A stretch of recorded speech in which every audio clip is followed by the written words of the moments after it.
Farooq Amin Sahab to welcome our today's guest.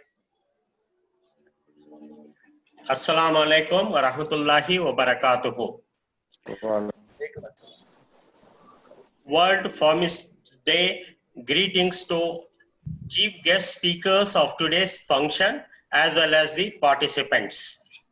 As you all know, pharmacists are the backbone of our healthcare system, and being medication specialists, they focus on the effective and safe use of medicines. Let us know more about their roles on. I heartily welcome Dr. G. Muhammad Ishaq Sahab, Associate Professor, Department of Pharmaceutical Sciences, University of Kashmir, Jammu and Kashmir. He will speak on the topic role of pharmacists in different fields of healthcare system. I welcome you, sir. Thank you, sir. I also welcome Dr. Khalid Ahmad Khan, Drugs Controller, Bangalore Division, Government of Karnataka.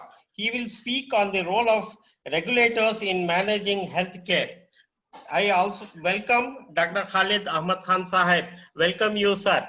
Thank you. I also welcome Dr. Muhammad Salahuddin for today's function. He is the chief architect, backbone, and brain behind all seminars, Zoom seminars of humble intellectuals. The main objective, I will not take much time. The objectives of humble intellectuals are to share the knowledge and form an informed society of doctors, engineers, pharmacists, educationists, academicians, and everybody. I will not take much time, sir. I welcome you all. I welcome participants. We are expecting participants from USA, UAE, Middle East, other countries, and it is also a great thing that a speaker is from Jammu and Kashmir who is uniting the world. Welcome you, sir. Please start. Thank you. I will mute myself. Okay, yes, sir. Thank you so much for for your kind words and enlightening to all of us with your encouraging. Many of the pharmacists have joined today, and it's a privilege for all of us that the pharmacists are over here. So just I take this opportunity. Now, before I go across to say anything, let me call upon today's main speaker who is going to highlight on the academic roles as well as on the role of the chemists, pharmacists particularly. Before I take across, let me introduce to our speakers. Is this slide visible? Yes, sir, it's visible. Yeah. So today, the humble intellectuals will be celebrating the World Pharmacist Day with the theme Transforming Global Health. As you all know that the World Pharmacist Day has been celebrated to know or show the importance of the pharmacists to the world. They are, as Amin Sahab has said, they are the backbones of the society. They are the backbones of the healthcare system.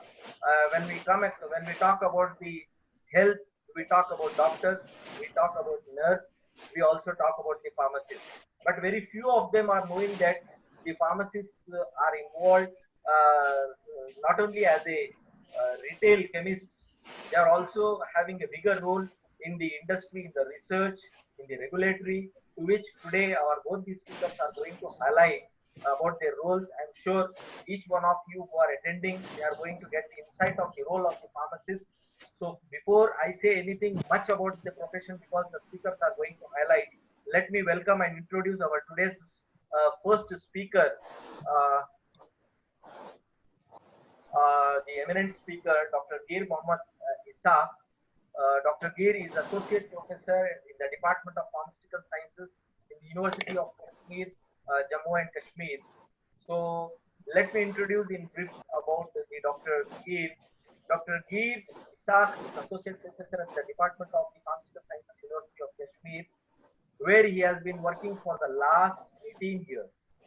He has been instrumental in designing and starting of the postgraduate program in pharmacy practice at the University of Kashmir and is presently in charge of this postgraduate program offered by the University of Kashmir. Dr. Gir has also served as the drug control officer with the government of Jammu and Kashmir, India, for a period of about 3 years prior to joining the University of Kashmir. That means he has got both the regulatory as well as the academic experience. He holds a doctorate in pharmacology and has research interests in pharmacovigilance, pharmacy practice, pharmaceutical care, drug utilization evaluation, pharmaceutical policy, quality control, and rational use of medicines. Dr. Gir has so far published 46 research papers, 42 abstracts, and more than 100 popular articles, and presented 42 papers in various national and international conferences. He has he and his team has won 5 Best Paper awards in various conferences and journals. Dr. Gir has delivered more than 100 extension lectures on various topics outside in department, besides reviewing numerous papers for various national and international journals of repute.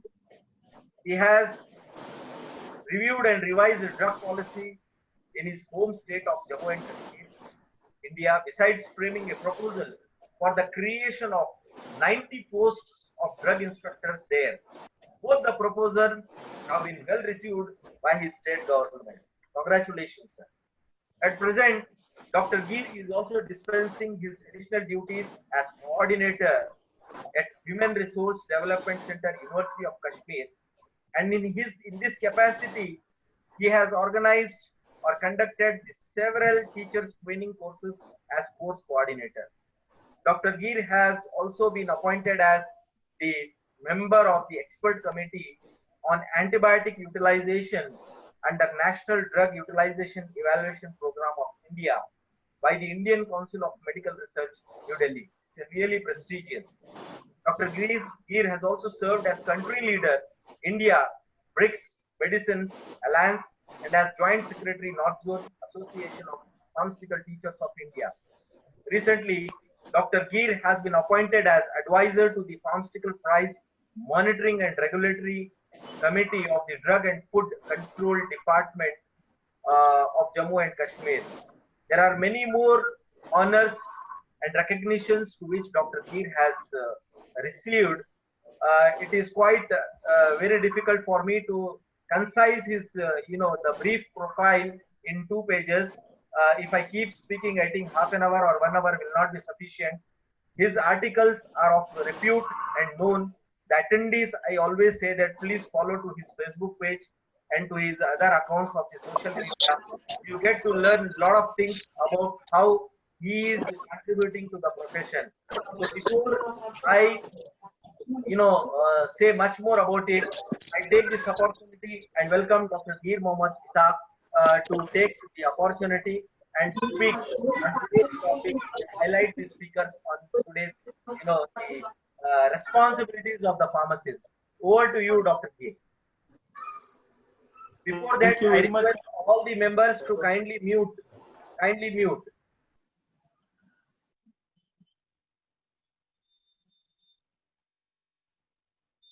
Yes, Dr. Gir. You can unmute and start.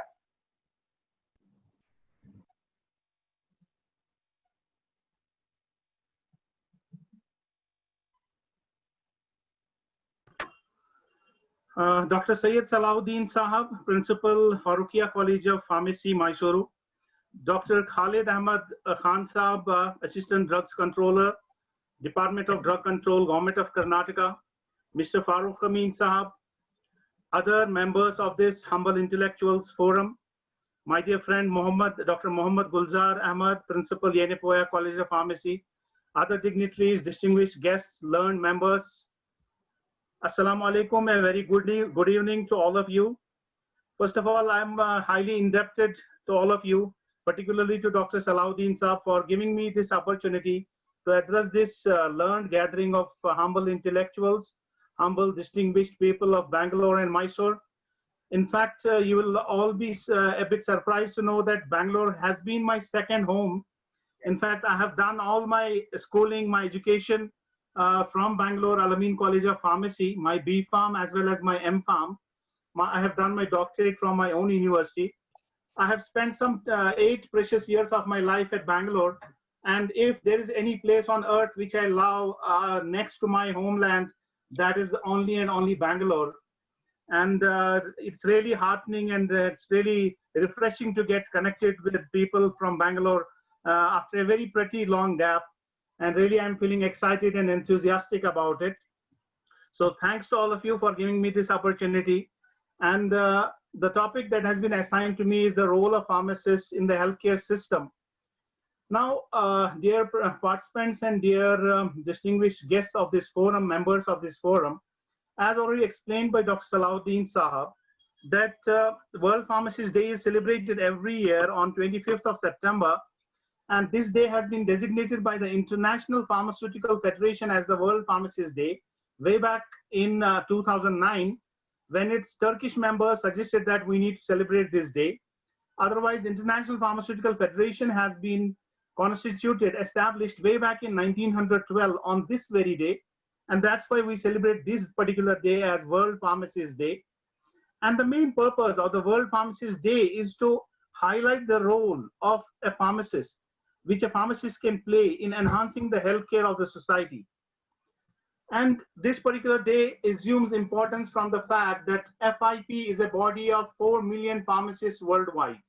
And as all of you might also be knowing that India is home to more than 1 million, more than 10 lakh registered pharmacists. So India is contributing hugely towards this world body of International Pharmaceutical Federation.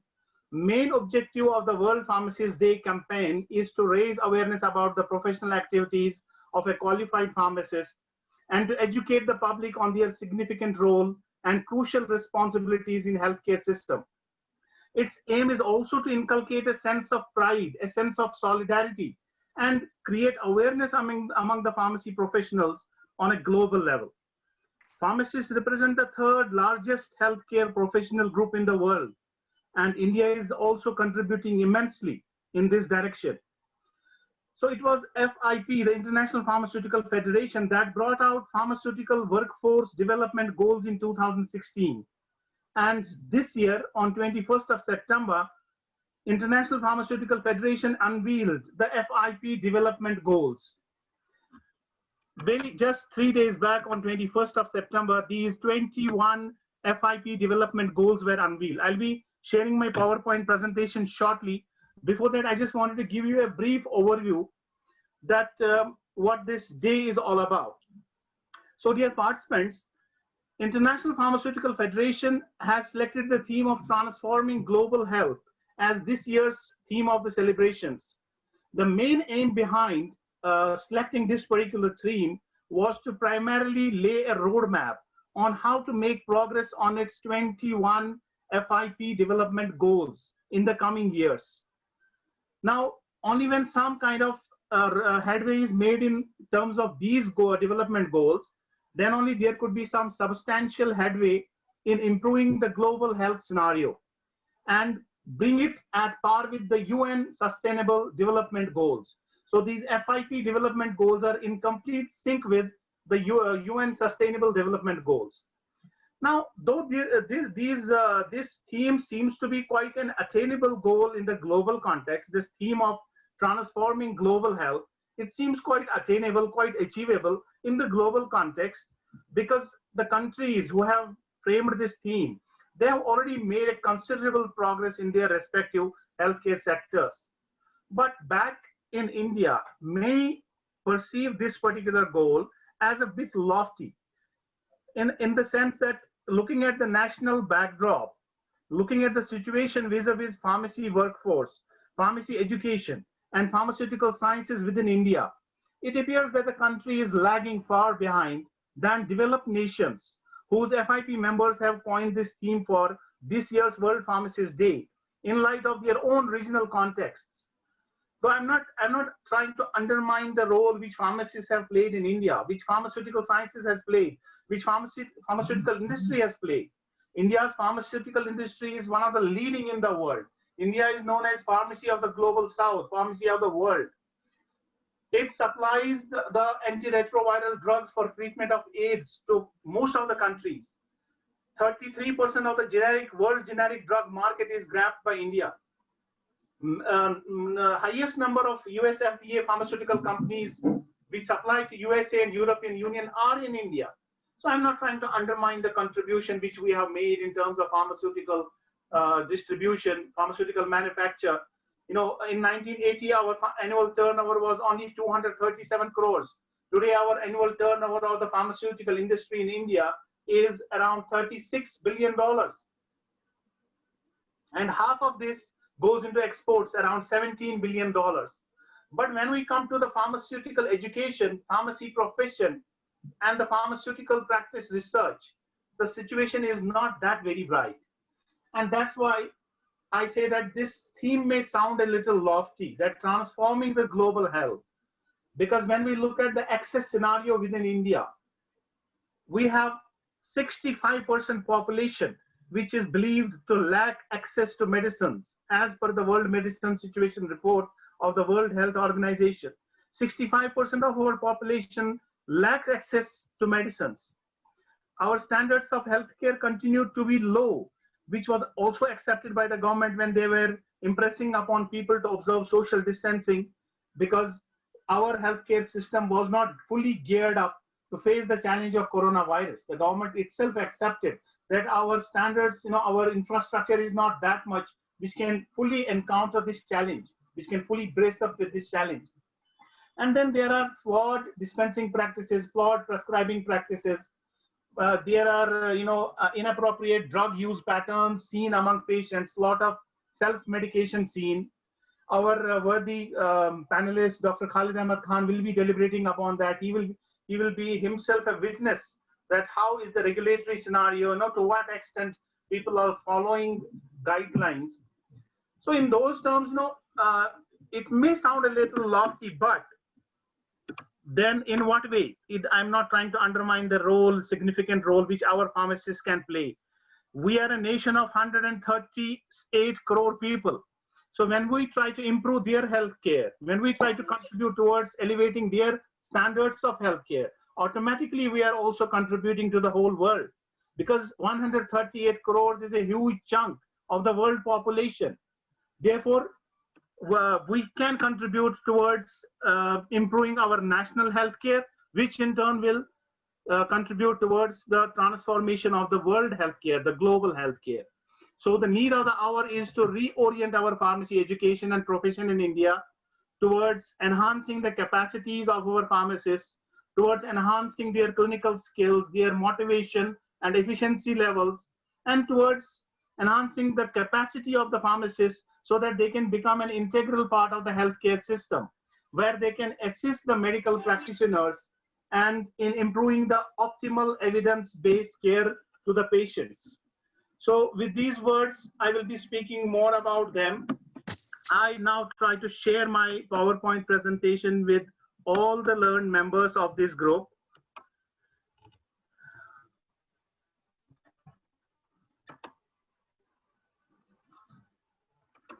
So I hope the presentation is visible, sir. Yes, sir. Yes, sir. All right, sir. Now, I will begin my presentation with the words of our dynamic and vibrant leader, the President of Pharmacy Council of India, Professor B. Suresh, who has been an advocate and ambassador of India in contributing to the global health, and who has been, putting untiring efforts in improving the healthcare scenario within India, and has been propagating the idea that we should strive, we should learn to dream, and we should innovate, and we should try to incorporate all the good practices that have been declared by various well-established world bodies like WHO, like United Nations, like FIP. So this year also, the World Pharmacist Day celebration was there. Professor B. Suresh contributed by virtue of a video and many other lectures. And he said what roadmap we have to adopt. Then we have the message of the president of FIP, president of the International Pharmaceutical Federation, Dominic Jordan. He says that this year's theme is transforming global health, because we aim to show how pharmacists could contribute to a world where everyone benefits from access to safe, effective, quality, and affordable medicines and health technologies, as well as from pharmaceutical care services. Now, every word of this message has a meaning. Every word of this message is a big encyclopedia in itself. And I will be basing my talk, I'll be basing my entire presentation on this message by the president of FIP, Dominique Jordan, that we have to empower our pharmacists, we have to build the capacities and abilities, skills and motivation levels of our pharmacists so that they can contribute substantially towards improving the access to safe, effective and quality and affordable medicines, and also to the pharmaceutical care services. Now, what is the importance of the first component, that is safety? Let us look at the first component, safety of medicines. There is a saying which has been quoted by Hippocrates way back in 460 BC, primum non nocere. First of all, be sure that you do not do any harm. It's good that you are treating people, it's good that you are alleviating their sufferings, but first of all, be sure that you are not adding to their harm, to their problems, to their sufferings. You are not doing any harm.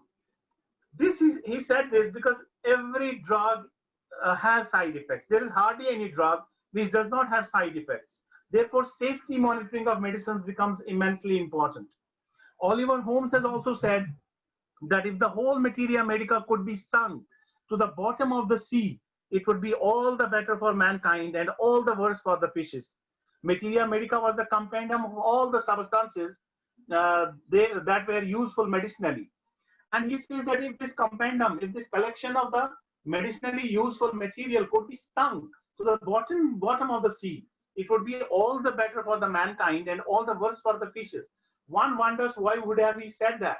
Because every drug, every medicinal substance has risk, has side effects. So safety becomes important. We need to weigh the hazard-benefit ratio of each and every drug.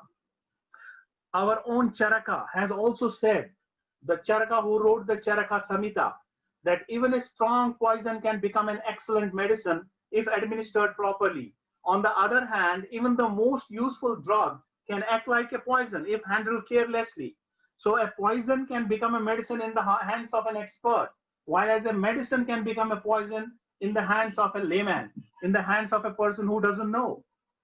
Then coming to the second component of what was said by President Dominique Jordan in his message on this World Pharmacist Day, he said quality and efficacy, quality and effectiveness of medicines. Why is quality and effectiveness of medicines important? Because medicines are something whose quality cannot be compromised, as that could prove to be fatal to a person. It could be the matter of life and death for a patient. Therefore, medicines are nothing themselves, but are the very hands of God if employed with reason and prudence. This has been said by the Alexandrian physician Herophilus way back in 3000 BC, that medicines are the hands of God if only employed with reason and prudence. Therefore, every drug is a poison, but every poison cannot be a drug. That's why quality and effectiveness becomes very, very crucial. Now, gentlemen, ladies and gentlemen, I don't know if there is any AD or not around in the group. Access is the next thing which President Dominique Jordan has spoken about. Access means availability and affordability of medicines. It also means geographical and financial availability. How much a person has to travel to get his medicines, how much he has to spend to get his medicines, whether he is able to afford it or not, whether drugs are available at the government health facilities or not. That is what access is all about. Now, why is access important? Because providing good health care is not a privilege. It is considered to be a fundamental human right. Our own Constitution of India enshrines this fundamental right to all the citizens under Article 21 of the Indian Constitution. Article 21 that deals with the right to life and property. So this is enshrined under the right to life as a fundamental human right. Therefore, any society which claims to be civilized, which claims to be humane, must be able to provide basic health access to all its citizens, irrespective of their caste, creed, color, religion, or paying capacity. And as we know, Health is not just about diagnosing ailments, treating diseases. It's not only about hospitals. It is a matter of social justice. So this justice has to be done to all the people across the board, all sections of the society living in the remotest corner, and medicines have to be made available, accessible, affordable to them.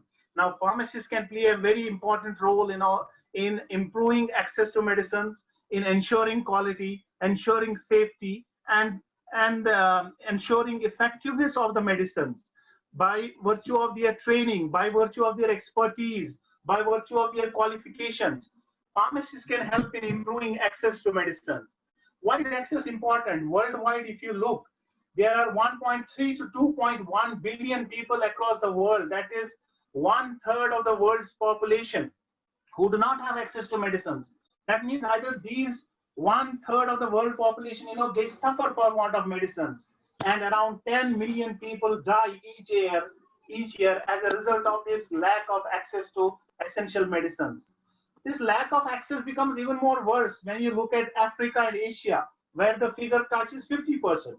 In rest of the world, it is 33%, but in Africa and Asia, lack of access is 50%, which is enormous. And then when you come back to India, it is even more grim.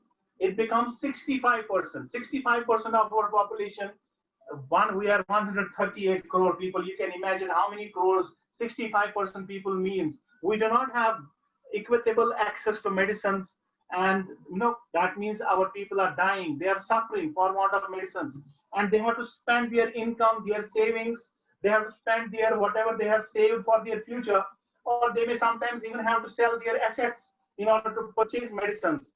And this is pushing a huge chunk of the population below poverty line. Globally, it has been, these are all WHO figures. I'm not saying anything of my own. These are well-established WHO figures.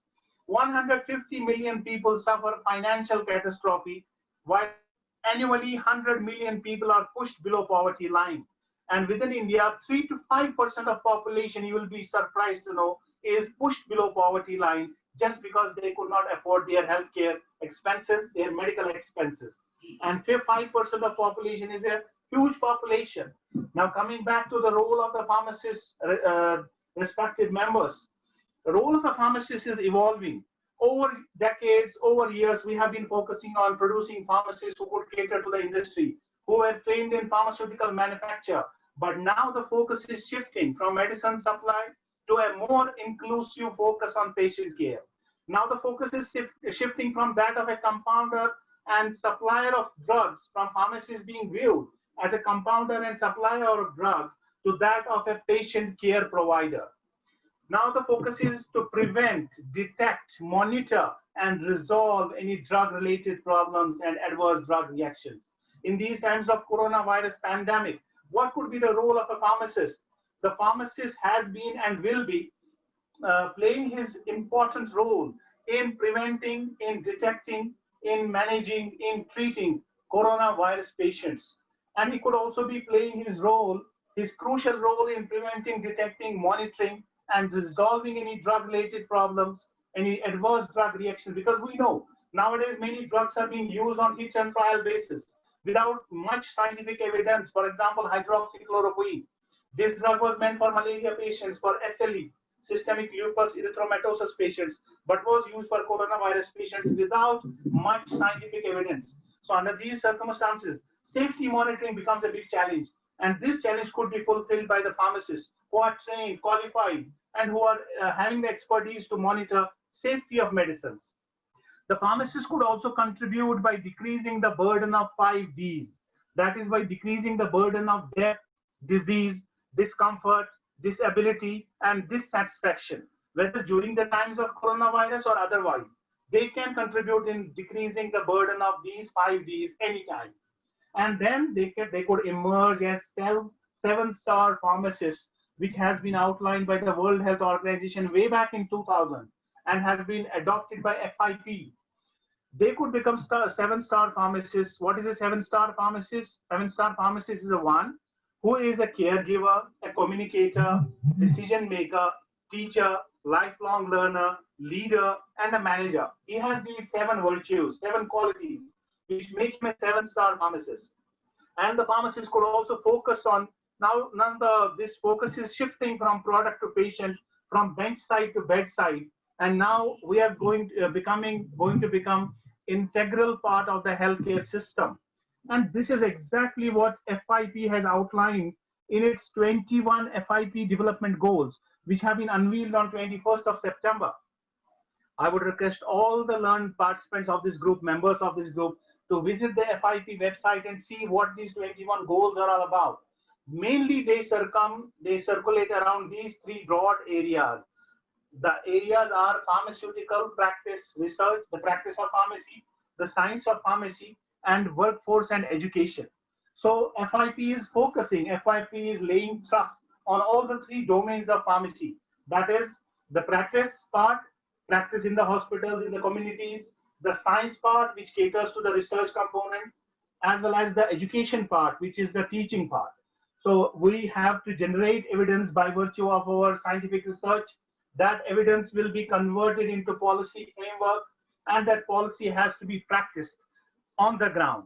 And in all this, education will play a very, very crucial role. And FIP has named it as one FIP goals, because they say that these goals should be implemented throughout the world among all the member nations of FIP, and they should all strive to achieve these goals. Now, let me take you quickly through these goals. First, FIP envisioned 13 pharmaceutical workforce development goals way back in 2016. And these now they have added 8 more goals to it and made it 21. So what were these 13 goals? Academic capacity building, earlier career training strategy development, quality assurance, advanced development, specialist development, competency development, leadership development, integrated services, working with others, continuing professional development, equity and equality, impact and outcome, pharmacy intelligence, policy development. Now, these were the 13 goals which were outlined in 2016. And in 2020, FIP has added 8 more goals to it. That includes medicine expertise, people-centered care, communicable diseases, antimicrobial stewardship, access to medicines, devices and services, patient safety, digital health, and sustainability in pharmacy. Now, how can these goals be achieved in India? We have the Pharmacy Practice Regulations 2015 in force. These were brought into force on 15th of January 2015 by the Pharmacy Council of India in concurrence with the central government, and wherein pharmaceutical care was made an essential component of pharmacy. And what is pharmaceutical care? It means the provision of drug therapy and other patient care services that are intended to achieve outcomes related to care or prevention of a disease, elimination or reduction of a patient's symptom, arresting or slowing of a disease process. But unfortunately, most of our states and union territories have not adopted these pharmacy practice regulations. Most of our hospitals have not adopted these pharmacy practice regulations. And majority of our hospitals do not have clinical pharmacy departments even today. This is what we need to work upon. Now, in order to showcase how these goals can be implemented, how exactly a pharmacist can play his role in enhancing, improving healthcare system, which is the topic of my lecture, I would like to, instead of sermonizing and lecturing on this, I would like to showcase how we have been working in our Department of the Pharmaceutical Sciences, University of Kashmir. We have started mPharma in pharmacy practice in 2009.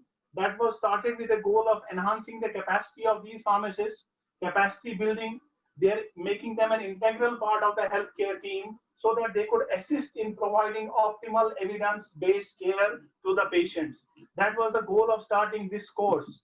And we started our first pharmacovigilance study way back in 2005. And the aim of that study was to assess the frequency, types, severity, preventability, and costs of adverse drug reactions in Kashmiri patients. In this study, we took around 5,482 patients, out of whom 342 patients showed adverse drug reactions. So the incidence rate was 6.23%. And this is how we contributed towards safety monitoring of medicines. Similarly, trained pharmacists can contribute in safety monitoring of medicines, particularly during coronavirus pandemic. Now the vaccine is going to come. and many countries are putting this vaccine on a fast track mode. They are skipping many things in the clinical trials. Many safety studies are being skipped. So now it becomes even a greater challenge, because when the vaccine comes in the open market, when it is used by thousands and lakhs of people, there could be new, rare adverse drug reactions which need to be monitored, which could not have been tracked in the clinical trials, because we use only small number of patients during clinical trials, maximum 30, 40,000. But when it goes into the open field, it is used by billions of people. So therefore, the challenge is for the pharmacists to do the safety monitoring of the vaccine, which may come within a few months' time. Then we also took part in the framing of the first drug policy of J&K state, which was also mentioned by Dr. Salahuddin Saab. And this policy was implemented in 2012. This was approved and it has been implemented to some extent, but not completely. The implementation part has been somewhat sluggish, somewhat slow, which we regret a lot. That is the main problem which we are facing back in India. That is, we do research, we generate evidence, that gets sometimes, only sometimes it gets transformed into policy, and very rarely that policy is implemented into practice. The need of the hour is to convert full policy into practice. And we also did a pan-India evaluation of the baseline access to medicine study in J&K. This study was actually funded by the Public Health Foundation of India in 2014. 8 states took part in this. I was the one who undertook this study in Jammu and Kashmir. Karnataka was also a part of this study, and you will be eager to know the results. The results are like this. Karnataka did much better than many other states, and so did Kerala. But J&K was far behind. As you can see in this graph, the lowest access to medicines was there in J&K. And the lowest, these are 3 colors, show the district hospitals, community health centers, and primary health centers. So the access to medicines was lowest in J&K, but highest in Tamil Nadu, Rajasthan, and other states like Karnataka. Because in Tamil Nadu, they have the Tamil Nadu Medical Services Corporation. So our approach is in research design at our department of the University of Kashmir has been to do research on adverse drug reactions, safety monitoring of medicines, to do research on how to provide pharmaceutical care services. We provided pharmaceutical care services to respiratory medicine patients. How to do research on access. We did research on the availability of RM and CH products, reproductive maternal child healthcare products. How to do prescription audit, how to evaluate the prescribing practices of doctors. Then we also did a whole lot of drug utilization studies. And one study also looked into framed a design and developed a policy for medicines management in tertiary care hospitals. So I will briefly take you through some of these slides, and then I'll conclude. So the research design was like this: to do the drug utilization evaluation in pediatric population as well as adult population, in geriatric population as well as pregnant women, so as to see what are the patterns of drug utilization, drug prescribing, whether they are adhering to the norms, whether they are adhering to international guidelines, and whether they are adhering to the standard procedures.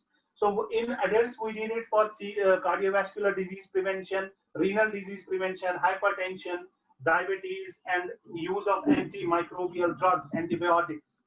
And we also did, we did not restrict ourselves to drug utilization research. We also did some policy interventions, policy formulation. For example, the first drug policy, which was approved in 2012. Then medicines management policy for tertiary care hospitals was framed in 2016. Drug de-addiction and rehabilitation policy was framed in 2018. Our PhD scholars did research on this. But government adopted its own drug de-addiction policy. They did not adopt our policy. At present, we have a scholar working on universal health coverage policy framework. So this is what medicines management cycle is all about. If you follow this medicines management cycle, for example, in times of coronavirus, in the times of pandemic, you can manage the medicines very well, because in these times there are medicines which pile up.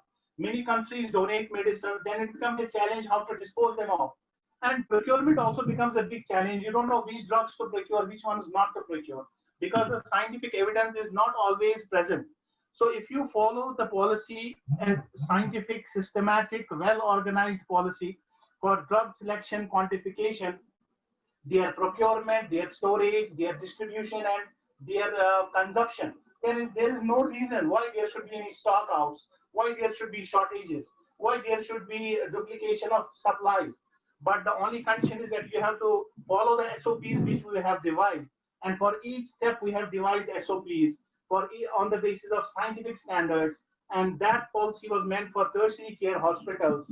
And then at present, the student is working on universal health coverage. That is, when a person goes to a hospital, he should not suffer financial hardships for paying for his health care while paying for his medicines. He should not be pushed below poverty line. He should not be forced to sell his assets. That is what universal health coverage is all about. That is, it provides a cover to all the citizens. That is why I said the humane, civilized society should ensure access to medicines to all its people. That can only be done through universal health coverage. Already in India, we have made a lot of progress by the Pradhan Mantri Arogya Nidhi Ayushman Bharat Yojana. But that only caters to the below poverty line people. We have to make it available to all across the board. But we have to decide what services we have to give, how much cost government has to bear, which population has to be covered. Then we have to pool the funds in the central pool. In the middle, there is this blue cube. We have to pool funds from the employers, from households, from governments, from NGOs, as well as from the concerned people. So we have to then only utilize it in the best possible fashion. I will not go into more details how to do it. There are 7 steps of how to achieve this universal health coverage. In this diagram, I have shown what are the various actions that need to be taken to achieve universal health coverage and to provide medical cover to all the people so that they don't have to suffer any financial hardships. Then there are drug-related problems which a pharmacist can play a very important role in minimizing those. That is what pharmaceutical care is all about. Pharmaceutical care means minimizing the harm, minimizing the risk, and maximizing the benefit, maximizing the outcome. Now, this outcome could be therapeutic outcome, clinical outcome, humanistic outcome, or any outcome. So our goal has to be to maximize the outcome and minimize the hazard, minimize the risk, because there are huge consequences of the irrational use of medicine. And irrational use of medicines leads to ineffective treatment, health risks, patients' non-compliance, decreased quality care, and increased morbidity and mortality. And the pharmacist, lastly, can also take part in detection of the counterfeit medicines. WHO has developed these anti-counterfeiting technologies by which one can detect the spurious medicines, the fake medicines.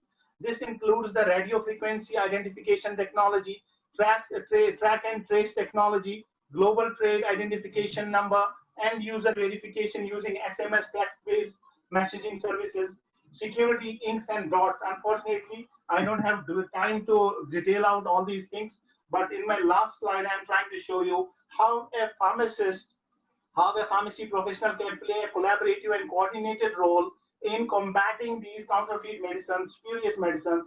He can have a very good liaison with manufacturers as well as consumers, with drug regulatory departments as well as civil society members, and then there could be a loop of information which will flow and make it possible. I know how difficult, as a drug regulatory officer, I have myself been for 3 years, how difficult it is to detect spurious medicines because they look all alike, as good as standard medicines. Unless you have certain inputs from the people who use them or from the pharmacists and doctors, it is very hard to detect them. So with these words, I thank you all for your patient audience. Our mission has to be the promotion of equitable access and rational use of medicines in the society. And every word of the message given by Dominique Jordan, we have to work in that direction. We have to ensure the quality, safety, effectiveness, access to medicines. We have to provide pharmaceutical care services, and we have to contribute in safety monitoring of medicines, particularly in times of coronavirus pandemic. Thank you very much. Back to you.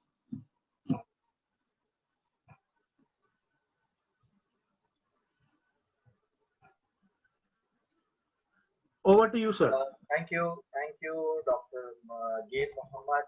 You have rightly given the insight on the role of the pharmacist, and more upon that, you have shown that what actually the contributions you are giving it, you are taking forward to the pharmacy profession in Kashmir.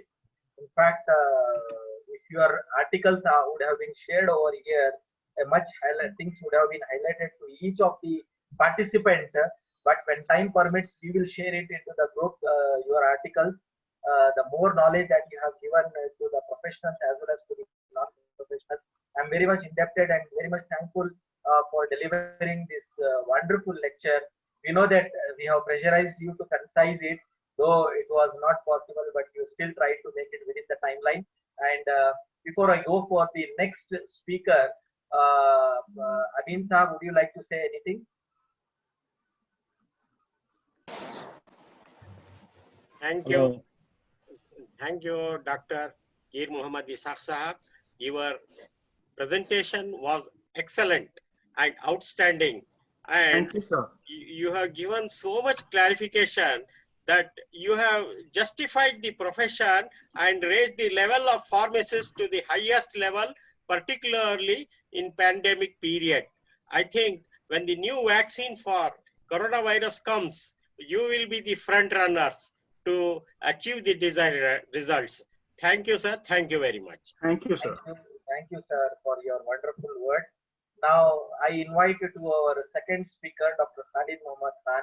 Before that, let me show his brief profile, okay, to our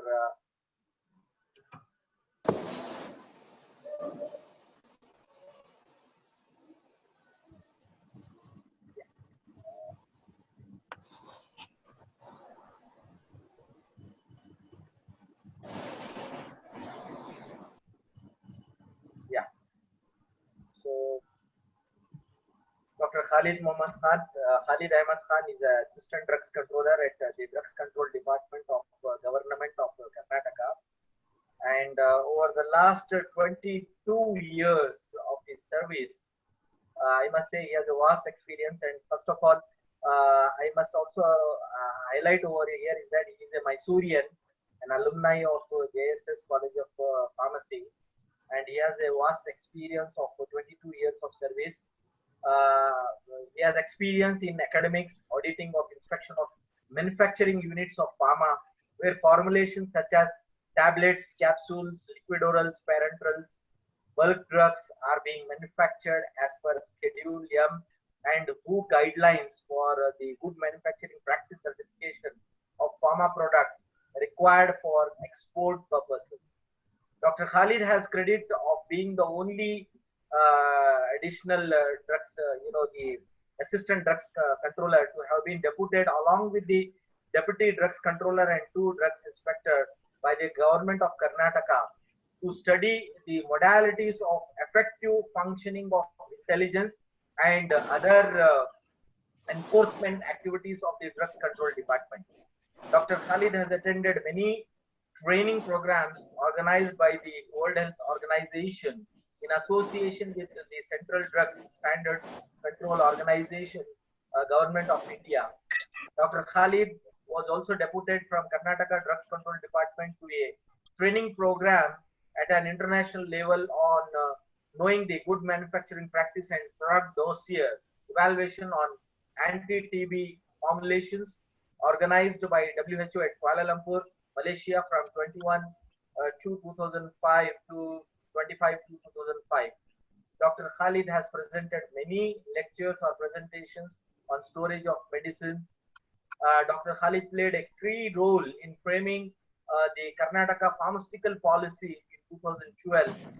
Dr. Khalid has served as the Secretary of Karnataka Drugs Control Department Enforcement Officers Association from 2014 to 16. Dr. Khalid has served as also Treasurer of the Indian Pharmaceutical Association Karnataka State Branch in the year 2019 and 20. Apart from this, I must say that he is a humble. One incident I would like to highlight over here about Dr. Khalid is that one of our students was participating in a national elocution competition, and she has been selected from various procedures to the final. And I must say that he interacted with that student for about 10 minutes, and she won the national competition because of the interaction that led with Dr. Khalid. So he is such a wonderful gentleman, a motivator, and the good human being. We are very much fortunate that Dr. Khalid has accepted our invitation to speak today on behalf of the humble intellectuals to all the attendees. Dr. Khalid, over to you, sir.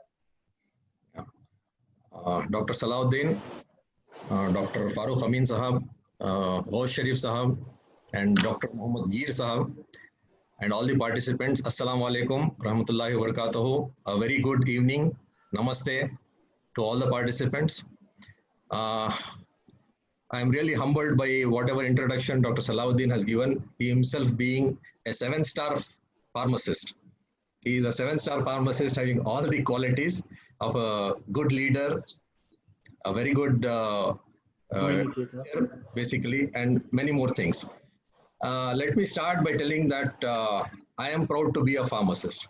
On this occasion of the 25th, on 25th September, we celebrate the World Pharmacist Day. So, in fact, we were supposed to join that day, but due to circumstances informed by Dr. Salahuddin, we are joining today and celebrating this a very good occasion. So, I'm really surprised as well as very fortunate to have a group of non-pharmacists in this humble intellectuals group who really want to know what the pharmacists actually do.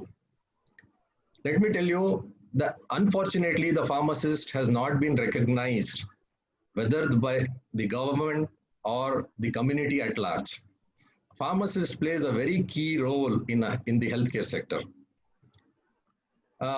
In my talk, I will be highlighting what actually the pharmacist does. Dr. Muhammad Geer has given a beautiful insight into the various activities. He has summed up beautifully in a short span of half an hour and really given you the insight.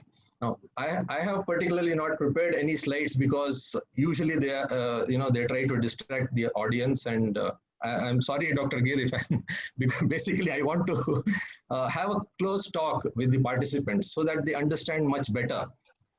Since most of them are non-pharmacists here, now today is an opportunity to speak to an audience which is non-pharmacists. So it makes it more important that we tell what actually we are doing and what is our role in the healthcare sector. In the past 22 years of my service as assistant drugs controller for the state of Karnataka,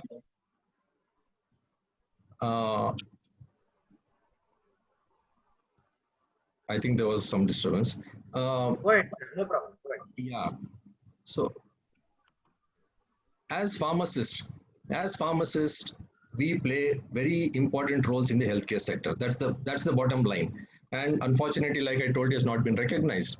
Now, if I tell you what are the insights that I tell you about the insights about the profession of pharmacy, it goes with innovating a drug molecule, that is research of medicines, to the point of that drug being consumed as a formulation by the patient. Every step involved here, there is a role of the pharmacist. He plays a very key role here.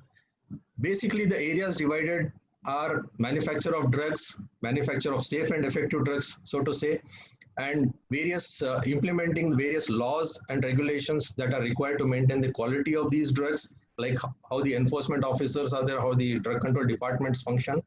And we have the research and the academics and the clinical trials that go on with the drugs. And we have the distribution network where the pharmacist plays a key role, whether being the wholesaler or a distributor, to the point of a community pharmacist. Community pharmacist is probably the only pharmacist recognized by the people at large of a community. They hardly know the role of a pharmacist, which is involved in research of an active pharmaceutical ingredient, say a paracetamol or an aspirin. All these molecules have been developed by pharmacists basically.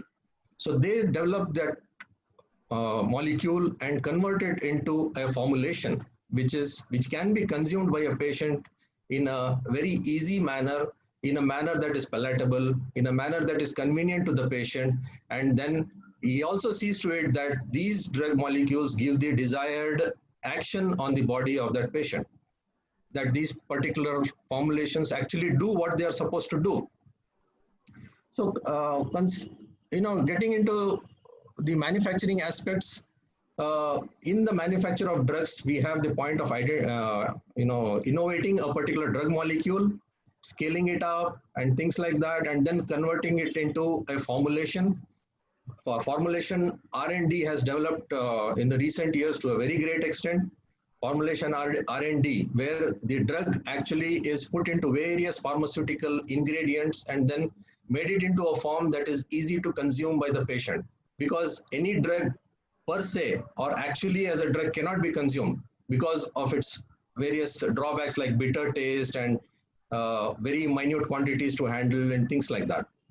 So it makes it more important for a pharmacist to develop it into a formulation and then see to it that it is consumed by a patient in a convenient manner. Then we have the the stability studies. When a formulation is developed, you conduct stability studies on those formulations. It is not only released like immediately like that. You need to do some studies on a particular formulation after it is developed. You take up accelerated stability studies similar to simulating the conditions of higher temperature and humidity, subjecting it to higher temperature and humidity, and then evaluating it chemically, analyzing the drugs, and then developing a data. All these activities then put together are then submitted to the government for approvals. That is where the drug enforcement agencies come into play. That is where the drug regulatory officers come into play. In fact, when say an approval application is submitted to the drug control department for a particular drug, there is enormous data that is there that needs to be evaluated, that needs to be critically viewed. And then if there are any flaws, again, it has to be reverted back to the manufacturer, and then they again work on it and then give the details where the product is actually conforming to the required quality tests and things like that. So all these things are very crucial. In the times of pandemics like this, now that a little bit awareness has been created, people are now trying to know what a pharmacist is. Let me tell you what happened in the pandemic period. That will be more interesting. When suddenly there was a lockdown and things like that, it was only the medical stores that were open. It was we pharmacists who were, really concerned about how to supply the drugs to the patients, which are very critical to save their lives. Everything was absolutely under lockdown, and it was these pharmacists who were playing a key role. And as a regulator, in fact, my job has been very similar to every state regulator in this country. Our country, every state has a regulatory department. So as a regulator, it started with monitoring the supply of masks, 3-ply, 2-ply masks to various hospitals and people at large. We were trying to see who is manufacturing this product, how to procure it and how to send it, because all vehicles were stopped. There was no interaction. There was no communication at all. There was no transportation. Then it came to the sanitizers. So it was one job 24/7 done by all the officers of our department. We were, just behind every sanitizer manufacturer initially to, come out with a standard product. We have done enormous visits during those lockdown periods, collected samples from the market, and then sent it to the labs for testing. And so many products were declared as not of standard quality. We had to prohibit them from further sale in the market. All those things happened. Then, more critically, when the drugs that were identified one by one, which were probably curing or treating the corona positive patients, was one of tocilizumab, which was, we have only one importer who is importing this drug, and this was supposed to be supplied to the entire country. So the drug regulatory mechanism played a very key role here in coordinating and contacting the people, manufacturers, suppliers, and distributors, and all that stuff, which most of the community people do not know. Why I'm telling is this, because most of the people do not know. The drug regulatory department and pharmacists have worked 24/7 from March without a holiday, without even proper sleep. And in spite of that, most of our people have been found to be corona positive. They are fighting it out. And whenever there is a mention of frontline warriors, even police people are mentioned as frontline warriors. Doctors, nurses obviously are frontline warriors, but there is no mention of the pharmacist as a frontline warriors. That makes us very sad. it's demoralizing. But still, we know what we are, and we need to give our best to the community. Community will definitely recognize our role, if not today, tomorrow, definitely. So that's how it has been a journey during this pandemics for all of us, and still it is going on. Now, remdesivir injection, we are trying to, mobilize this to every nook and corner of the country. There are very few manufacturers, but still we are trying to distribute that drug to the areas where it is most required. So all this background work behind the curtain has been enormous and really fulfilling. Basically, it has been more satisfying. At the end of the day, when we are able to help a patient, see that a particular drug is delivered to him and he comes out of that particular ailment, it is so satisfying. So that's how these pharmacists have been working. So transforming global health has been the slogan for the World Pharmacist Day of this year. So what I particularly feel is transforming the Indian healthcare is also very much required. As an insider, definitely there are lots of flaws, lots of lacuna that need to be filled, a lot of gaps that need to be filled, and we need to work on that. People like Dr. Salahuddin, the professional stalwarts, Professor B. Suresh, who is the president of the Pharmacy Council of India, and from the teaching line, we have Dr. Nagavi, Dr. Shivkumar, and from regulators, we have the Drugs Controller General India, and so many people. We all do a lot of brainstormings that hardly comes to the notice of the people. Even the media doesn't do any coverages. So basically, we are trying to do a lot. And I personally felt that there is a need to transform the drug regulatory mechanism in the country. Because when I entered the drug department, which I knew it earlier also during my college days, but then when I became a drug inspector in 1998, I tried to actually see from the inside what is actually the activities, how it is performing and things like that. So after a few years, I really felt that definitely we have to rectify our own mistakes, you can say, or the drawbacks, you can say, or whatever, lacuna that is there within the system. So in order to, come out with that particular thing, in my service, I joined for a PhD program in JSS College of Pharmacy under the guidance of Dr. Shivkumar, another stalwart of the pharmacy profession. And we came out with suggestions to the government of India, in fact, to how to revamp the Indian drug regulatory mechanism. Why? Because we have to see that quality drugs are supplied to the people.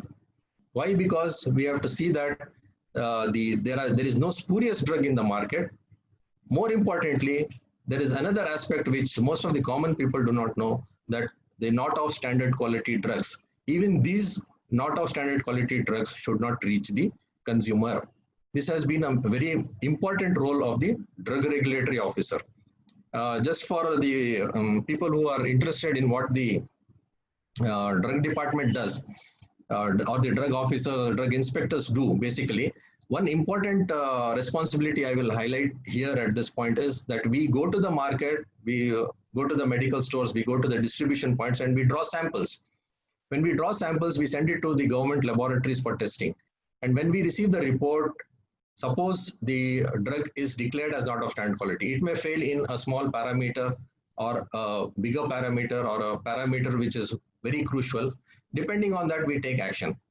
However, by the time, like in the past few years, what was seen is that by the time the department takes action, most of the drug was being consumed.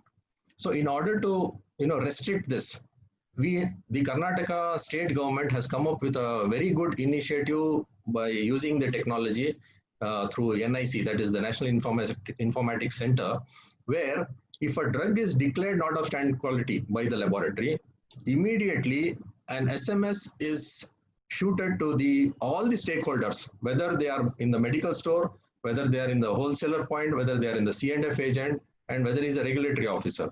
All these people will get a message telling him that this particular drug of this particular batch number has failed a particular parameter, and immediately it has to be stopped from further distribution. and recall has to be initiated.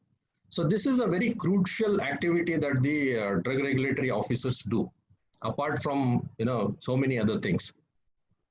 So based on this, we have suggested to the government of India to come out with a single regulatory mechanism for the entire country, where all the state drug regulatory mechanisms merge and form a single regulatory mechanism where we can achieve uniformity in implementation of the laws that are governing the drug mechanism.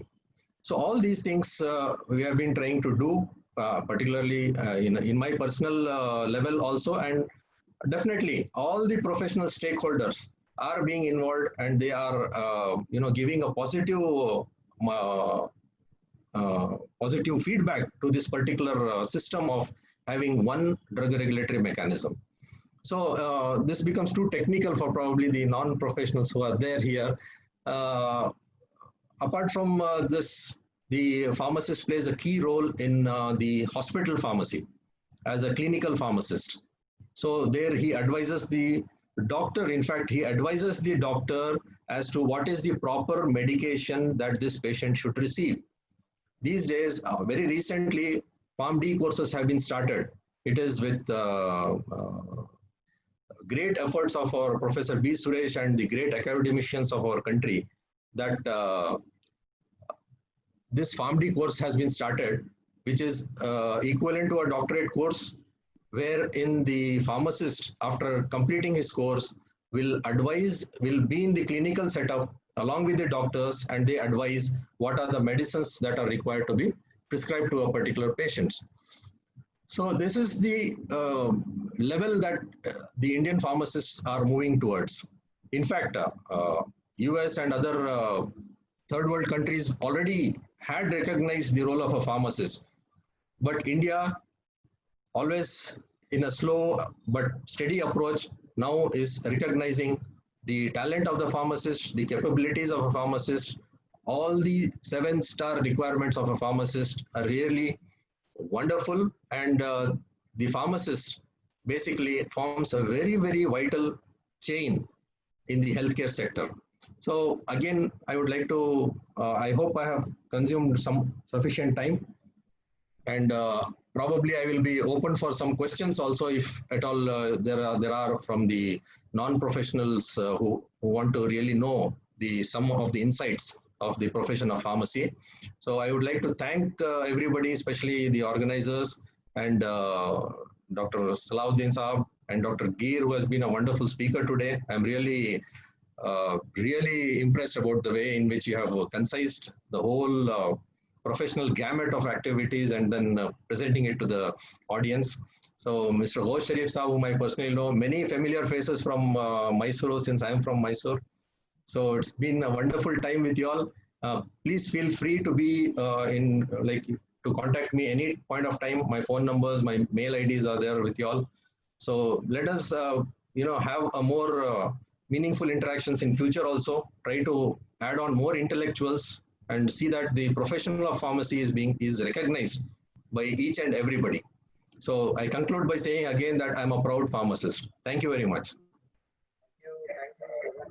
We are all proud of as a pharmacist. You really concised and gave a very important that what pharmacists did during the lockdown time, and especially the roles of the regulators as drug inspectors or assistant drug controllers, what actually the role it is. I'm sure many of the people have got the insight to it. Now the session is open for the question and answer. If anybody is having any question related to the pharmacy profession, I request you to kindly raise it, because we have got another 5 minutes to conclude our today's the webinar of Pharmacist Day.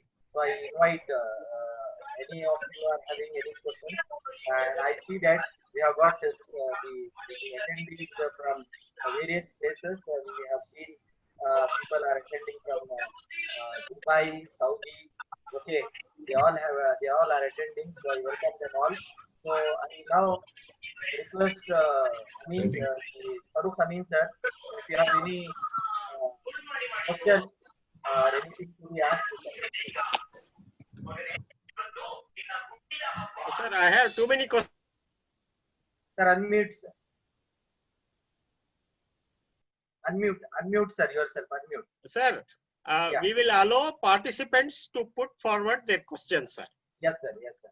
I do have questions, but I will keep it in the last priority.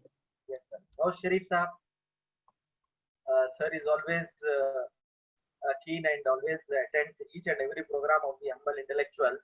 So I call upon to Ghaus Sharif Saab if you have any question. Yes, sir. I'm having one question for Mr. Khalid Saab. There is opinion about the drugs sold in Jan Aushadhalaya, and doctors normally they advise not to buy drugs from Jan Aushadhalaya. But as far as my knowledge goes, they are all there is quite regulatory control over all the drugs sold in Jan Aushadhalaya shops also. But generally there is a trend in the upper fraternity of people that the quality of drugs sold in Jan Aushadhalaya.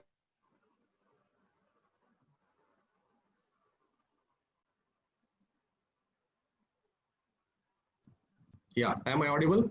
Yes. Yeah, I have taken up your question, sir, in the sense I've basically understood what is the mindset of the people and the layman behind this Pradhan Mantri Jan Aushadhi scheme. Let me remove all the apprehensions that are there behind this. Pradhan Mantri Jan Aushadhi drugs that are available in these counters are with proper quality, and they have come to the stores with due quality checks and with regular procedures like any other drug manufactured by any other drug manufacturing company. In fact, let me tell you, Pradhan Mantri Jan Aushadhi drugs are being manufactured by the already existing drug manufacturers. They comply with all the requirements of the quality control systems that are in place. And also, let me assure you that all the drug enforcement agencies throughout India, when they visit the Pradhan Mantri Jan Aushadhi stores, they draw samples from various formulations, various categories of drugs, and then send it to the laboratory like they do with any other drug. And the quality aspect, as there is no such incidence that there is a gross problem with these particular drugs. They are on par with any other drug formulations that is available in the country. So people need not have any apprehensions about the quality of these drugs. They are being subjected to all the routine requirements of the quality aspects. Hope I am answered. Yes, sir.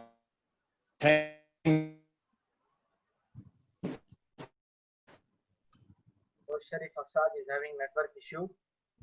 Anyone is having any question?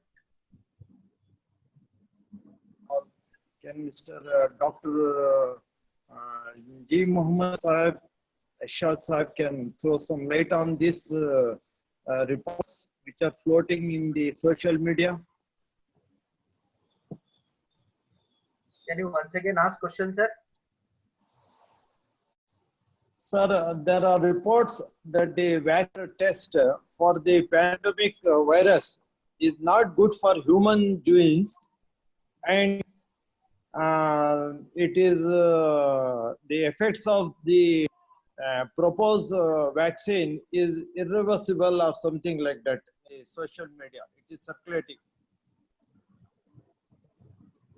So I'm not quite sure which reports exactly you are referring to, but so far as the safety of vaccines is concerned, as already discussed and explained by Dr. Khalid Ahmad Khan Saab, any drug which comes to the market comes after rigorous testing. First, the testing is done on the animals during preclinical studies, then that is followed by clinical trials. And only when the drug or the vaccine is found to be safe, effective, then only it is allowed to be marketed. Then only it is allowed to go into the open markets. So the countries are, they are striving very hard to develop a new vaccine, and but at the same time they are fast tracking the vaccine development process, what I mentioned during my presentation, but that should not raise any sort of apprehensions about its safety or quality. That should not make us uncertain, because we should trust the regulatory agencies. It's only after rigorous testing, only when they are fully satisfied that the vaccine is safe, it can be used by large populations, then only the companies will get marketing authorization, marketing approval. And once the drug vaccines are in the market, there should be absolutely no apprehensions. People should go for vaccination whenever it's directed by the government, as and when it is instructed by the government. People at large should go for vaccination. And then I was talking about the need for safety monitoring of these vaccines, because when you are conducting clinical trials on small groups of patients, there are certain things which get skipped sometimes. For example, during clinical trials, we don't use pediatric patients, we don't use pregnant ladies, we don't use geriatric old elderly patients having liver problems, kidney problems. But when the same drug goes into the open market, all sorts of people use it, and then sometimes certain adverse reactions come to the fore. That is where the role of a pharmacist becomes important. He has to monitor the safety of these medications, these vaccines, and he has to report those adverse drug reactions to the concerned regulatory bodies, regulatory agencies. He has to counsel the patients, educate the patients, inform them about its adverse effects, contraindications, doses, etc. That is exactly the job of a pharmacist. But so far as the safety of vaccines which are under development, we should trust the government, we should trust the regulatory bodies. They will take all necessary precautions to ensure that the vaccines which are allowed to be authorized for use, they will be of safe nature. There will be no issue at all. Yes, sir. Thank you very much. Thank you. Yes, sir. Thank you, host Sharif Saab, for raising the question. Anyone has any doubts to raise question? Sir, this is Mohammed Sadat Sharif. Yes, sir. I have a doubt, sir. Sir, can humans become infected with a novel coronavirus of animal sources? Like rumor has it that it gets transmitted from cat to humans. If the question is directed at me, so should I answer? Go ahead, Right, sir. No, actually, there are a lot of rumors. While there was a coronavirus pandemic, there was also a pandemic of rumors simultaneously going on. So we need to counter that pandemic of rumors and misinformed, ill-conceived notions, because these notions, these rumors are not based on facts. Till now, the scientific evidence has shown that the coronavirus pandemic has only been transmitted to humans from bats or from pangolins, but there is no other evidence that there were some stray incidents of somewhere in some Middle East country. There were some one or two reports that it has been transmitted from the cat or some other animal, but they have not been scientifically established. They have not been scientifically evidenced. But only evidence which we have as of now, as of today, is that of transmission of coronavirus from bats to humans or from pangolins to humans, from any other animals, or back to the animals, or back from humans to other animals. It is not evidence in the literature. So we shouldn't be believing any such rumors. Okay, sir. Thank you, sir. Sadat Sharif, you have cat with you? Yes, sir. Cat is near to your home. Yes, sir. Persian cat. So that's why he has asked. Okay. So Yes. anybody else? Before we conclude, if anyone is having, you can please raise it. We are Sir, running I short of have a time. small question. Yes, sir. Sir, during lockdown period, all hospitals were closed, all clinics were closed, all shops were closed, everything was closed except pharmacies. That is, it was a disaster-like situation. During this session, was there any regulation or insistence for giving the prescriptions by pharmacists? That is, empowering pharmacists to prescribe medicines to the patients. Normal medicines. I don't expect any specialist medicine, normal medicines. And was there in place disaster management systems under such severe condition? Only one question. Yeah, I will try to answer your question. In fact, there was no particular guidelines or any authorization for the pharmacist to prescribe any medication for probably a new patient you're talking about. Suppose a person falls ill at that particular time. There was nothing of that sort in place. But what happened was, in fact, the pharmacist was told to provide the information about every person who is taking cough medicine, cold medicine, anti-allergic medicines, and severe throat infection medicines to the, there was a particular website in which all the pharmacists of every pharmacy, they were supposed to upload this information along with the patient details. This was being monitored by the disaster management war room people who used to contact every person who has taken even a paracetamol or a cough syrup or probably some antibiotic prescribed by a doctor, and it was being followed up.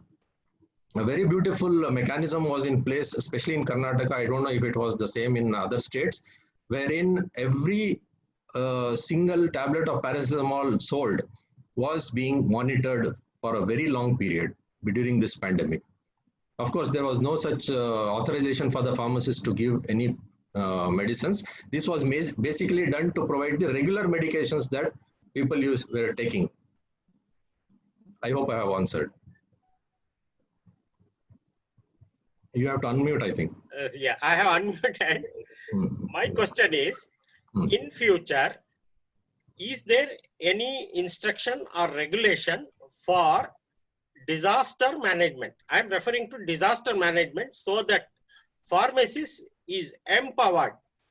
This is regarding empowering a pharmacist to prescribe minimum medicines, safe medicines. That is my question, sir.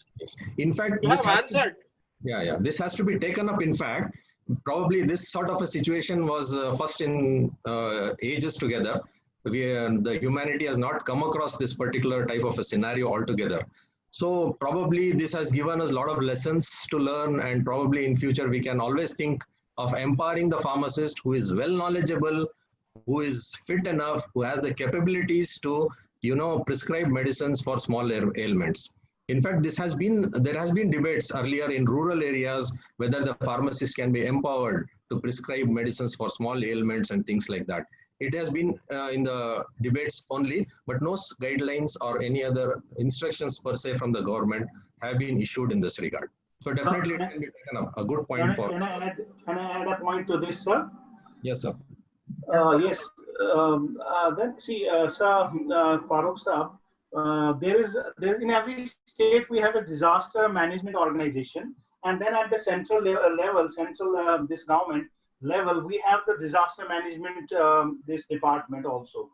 There was, there are basically 3 R's which every disaster management organization follows.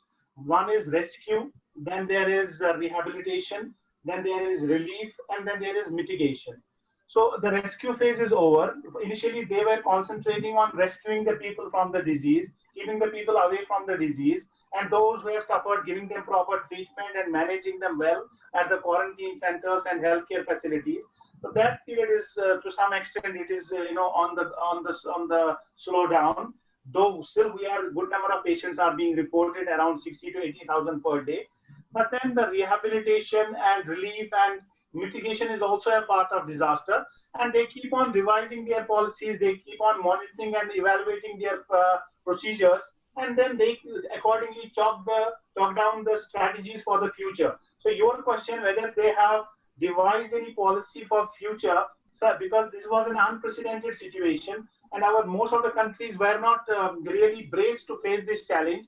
Even some of the best healthcare systems of the world, they collapsed, and their chinks were exposed. The chinks in their armor were exposed. So what measures they are going to take now to prevent or confront such a situation in future is a very important question. And of course, disaster management authorities of the states as well as at the central level, they are working in this direction. They are devising policies. They are, they're employing more and more people. And then, they are in your earlier question, you asked whether pharmacists are being allowed to prescribe. No, they are not authorized to prescribe anywhere, but their empowerment is taking place. pharmacists are being given a bigger role now because they are the people who are trained and professionally qualified. So they are giving more effort. Other day I was listening to Salahuddin Saab. He was saying somewhere in Mysore they were appointed as medical officers. The orders were issued. I don't know what exactly. I was not quite sure what exactly he was referring to.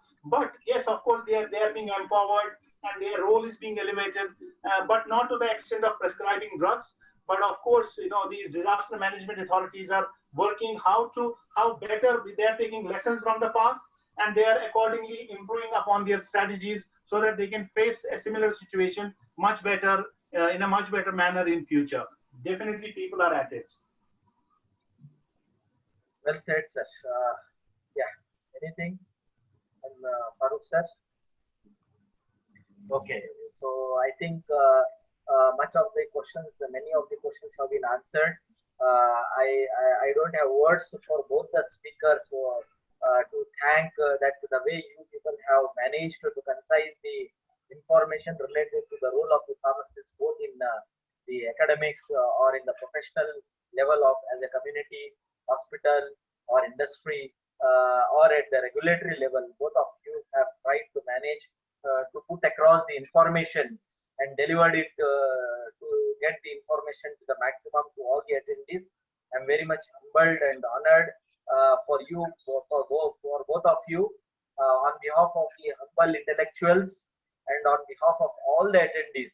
I would like to thank Dr. Gil Muhammad Ishaq and also Dr. Khalid Ahmad Khan for being part of this wonderful evening of the World Pharmacist Day celebration 2020. And hopefully in near future again, we may conduct many of the lectures, webinars for the information to the general public. We request you to please do join and do continuously give your support to all of our humble intellectuals. Thank you very much. I, on behalf of all on behalf of all the attendees and also humble intellectuals, would like to thank to both the speakers. Thank you. With this, I would like to sign off. Jai Hind. Thank you very much, Dr. Saeed Salahuddin Saab, Farooq Saab, Khalid Saab. Thank you. It was a real delight, a real pleasure to be with all of you learned people. Thank you very much. Thank you all. Thank you all the participants. Thank you very much. Thank you, sir.